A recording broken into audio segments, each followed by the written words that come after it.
Good day mga kanegosyo. Ang topic natin ngayon, bakery na may sari-sari store versus pandesal lang ang tinda. Sino mas kumikita sa kanilang dalawa mga kanegosyo? Eto, kung nagsisimula ka palang magnegosyo, tapusin mo tong video ko, sigurado marami kang matututunan. Ako nga pala si Jepoy, isang negosyante. Isa rin akong DJ. Kung kailangan nyo pala ng DJ sa club, sa bar, sa event, message lang kayo dito sa page ko or comment lang kayo. Bilang negosyante, meron akong 10 taon na karanasan na pagkalugi sa pagninegosyo. Tunay na negosyo lang, hindi networking tulad ng sari-sari store, barbecuehan, bilyaran, rental. Bakit mas kumikita pa yung pandesal lang yung tinda kumpara sa bakery na may sari-sari store na wala pang focus in one yung bakery na tinapay? Mga kanegosyo, ang akala ng mga negosyante, the more na marami silang binibenta, the more na malaki yung kita nila. Yes, totoo yan. Kumikita ako dyan. Kumita din ako nung nagsari-sari store ako kahit marami akong binibenta. Nagkataon kasi na sa market ako ng mayaman or may pera yung mga customer ko or yung community yung pinaglilingkuran ko. Kwento ko lang, naitayo ko yung sari-sari store ko mga kanegosyo malapit sa school kung saan ako graduate ng college. Graduate po ako ng Marketing Management sa TIP Cubao, Quezon City po yan, Technological Institute of the Philippines. Taga Cavite po ako mga kanegosyo, nagbo-boarding house lang ako dyan. At sa Cavite na kasi ako nag-aral ng elementary to high school. Napagdesisyonan ko na sa Manila naman ako mag-college at napadpad nga ako sa TIP.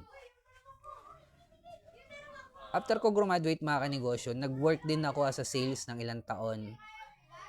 Ito hindi masama ang pagtatrabaho, kanya-kanya lang tayo. Pero ako gusto ko kasi pasukin talaga yung mundo ng pagninegosyo. Nag-resign ako from sales at nagtayo ako ng sari-sari store. Nagkataon na hindi ko pa alam yung mga community ng mayaman, hindi ko pa alam yung mga focus in one na yan, hindi ko pa alam yung mga scale up sa level 2 business model na yan. Gusto ko lang, gusto ko matuto. At sa pagsasari-sari store ko mga kanegosyo, kumita ako niya. Ilang taon din ako nagsari-sari store, 6 na taon, 5 taon. Nalugi lang ako nung pandemic. Kasi karamihan ng mga negosyo nung pandemic, puro nag-close. Dahil lahat ng school, puro online class. 2 years din halos. At halos lahat ng nakapaligid ng negosyo sa school, puro nag-close. Isa na rin ako doon.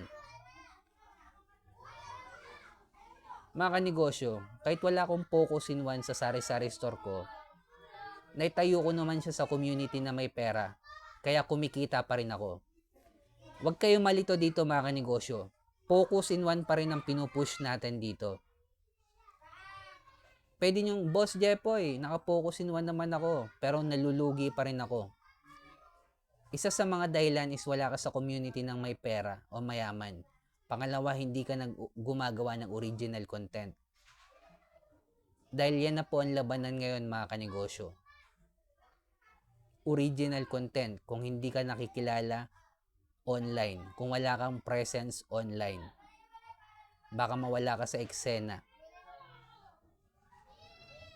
Sa pagsasari-sari store mga kanegosyo, akala ng iba, kapag ang sari-sari store lumaki, magiging grocery store. Isa din sa mga nagsabi sa akin yan, sige magtiyaga ka dyan, balang araw magiging grocery store yan. Mga kanegosyo, ang sari-sari store kapag lumaki, sari-sari store pa rin po siya. Dahil magkaiba ng business model ang grocery store sa sari-sari store.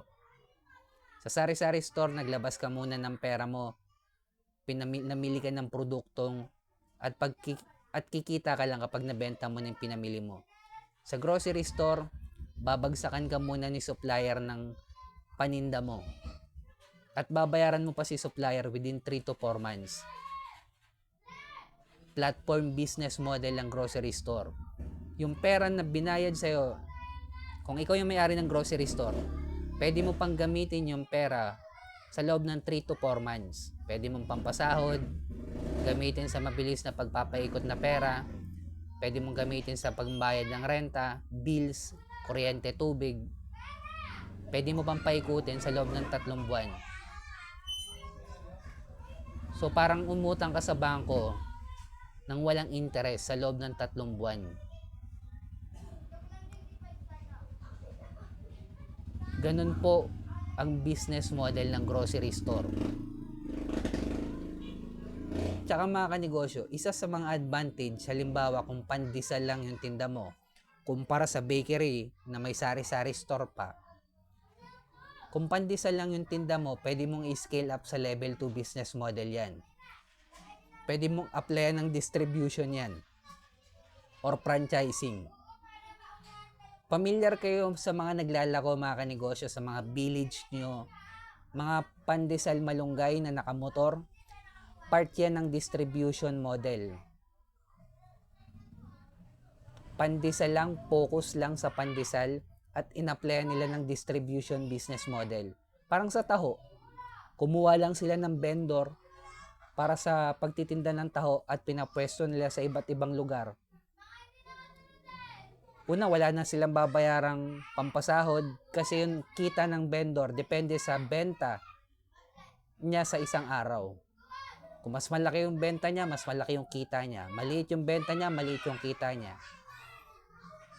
Ganun po mga kanegosyo. Kaya kung nagsisimula ka pa lang, focus in one.